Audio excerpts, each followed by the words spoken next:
What is up, everybody? So LeadLoft 2.0 just went live and it comes with some major changes. So let's run you through what's new and catch you up.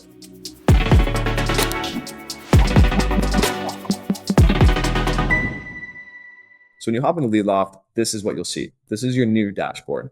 And as you can probably tell, we've made some major changes here. First and foremost is our drag and drop pipeline. You can see a series of cards here. I can grab one and drag it across. And there we go. I can also update the close date, update the deal size, and even the deal interval directly from here. If you want to take a more detailed approach, you can also click edit here and edit more detailed views with custom fields and things of that nature as well. For now, we'll keep it closed. If you want to open up any one of these deals, you can just hover over the name and click it, and it'll open up that lead. For now, let's keep IBP as responded. So that's how it operates. That's your drag and drop pipeline. If you do want access to more detailed view, where you want to view all of the different data points together, you can hover over here and click your list view. And of course, you'll see your list view there immediately. And anybody who's used to this will understand you can filter for one of these to filter for different stages of your pipeline. And for more advanced users, you can hold down Command or Control on PC and click multiple. So let's hop back into the drag and drop pipeline and keep things simple for now. The next big change we made, as you've probably realized on the left here, we don't have all leads and we don't have deals anymore. They've been merged together in your pipeline. So you're no longer tracking your contacts, your accounts, your leads, and your deals in LeadLoft. Only worry about deals. So you might be wondering, how does that work? Well, for starters, if I open up Village Capital here, for example, you can see here's the deal. Again, just like in the pipeline view, I can edit the deal owner, close date, deal size directly from this view. You can also update the deal stage by clicking this dropdown. What's really cool is this is the deal, and this is what you see in your pipeline. On top of that, of course, there's contacts and there's company information here. But what's going to happen is LeadLoft's going to automatically recognize which contacts belong to which leads and which lead to update based on specific information. So basically, all you have to focus on is closing the deal. LeadLoft will worry about all the deduplication of data in the background for you. And as we continue developing all of this, we're going to begin using AI to make this deduplication even more and more accurate, requiring less and less human interaction. So now let's hop back into your pipeline.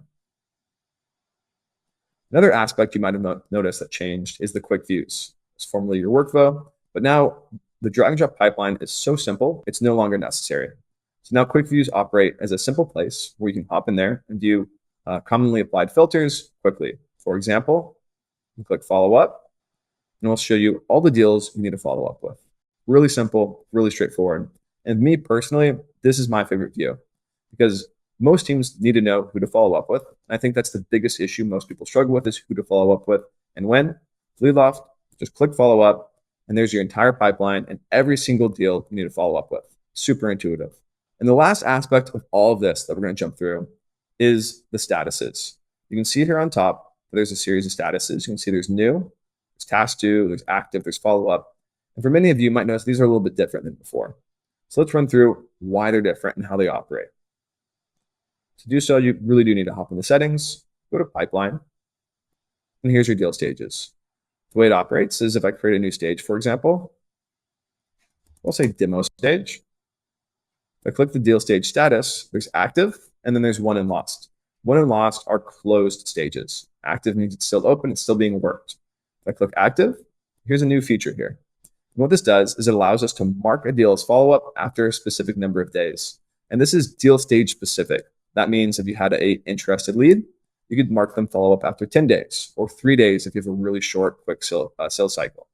So I could say 7 days, and then any deal in the stage with no activity for 7 days would be marked follow-up, indicating your team should follow up with them. And of course, if you filter for follow-up, this deal would appear there. Now, let's click go back. You can see here, for example, there's an interested deal.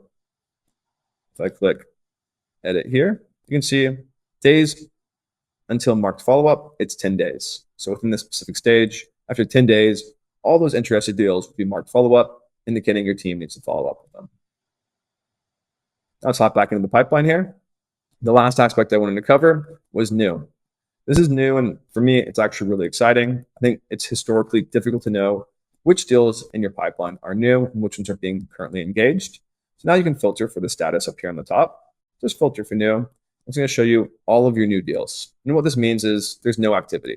This means there's no communication. You haven't engaged them yet.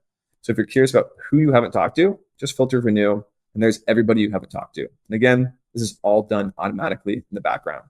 And of course, if you want to view in the list view, you can do that as well. And the last aspect of all of this is a small, but I think a very valuable feature, which is sort. You can now save sort to quick views.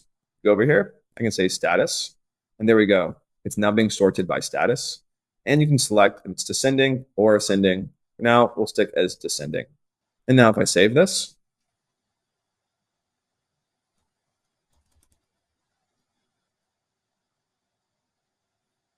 that sort filter will be saved to the quick view as well, making every quick view infinitely more valuable.